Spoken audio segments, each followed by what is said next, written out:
China's COVID-19 curbs forced the closure of Disney's Shanghai resorts so it could comply with COVID-19 prevention measures. Park visitors present at the time of the announcement were required to remain until they return a negative test. That's the latest public health measure as rising case numbers from outbreaks across China have prompted a tightening of local curb and lockdowns. Yahoo Finance's Anjalee Khemlani joins us now with the latest. Anjalee, these COVID lockdowns really continuing to create problems in China.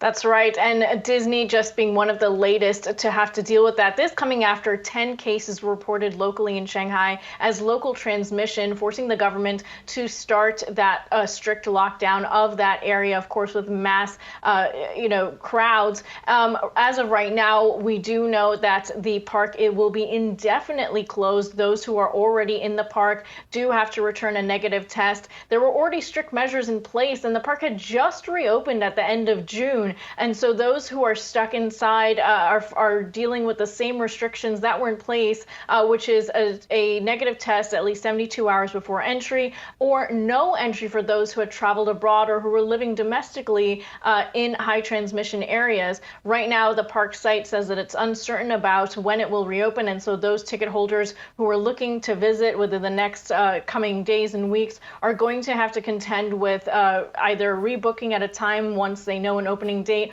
or asking for a refund. So that's where things stand right now.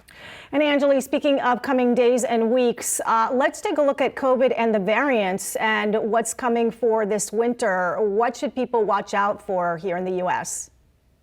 So we've seen something interesting kind of happen over the weekend in tracking these variants. We know there's the XBB that's taken hold in Singapore as well as other countries, including India and Bangladesh. And we've seen an interesting trend, which is not an increase in deaths. So that's one positive sign. However, we have seen increased cases. Now we know that the QB1 and QB11 here in the U.S. is already starting to grow nearly a quarter, or actually past a quarter of cases now. So what this trends for in terms of how hard the winter will be is actually still unclear. And I know we've seen a lot of uncertainty. We've had guests on just prior to me talking about the uncertainty of the winter, and that holds true too for coronavirus. As we know, there's also the focus on the flu, RSV, and COVID circulating all at the same time. So things still uncertain, but experts really prompting or asking for individuals to stay cautious, remain cautious,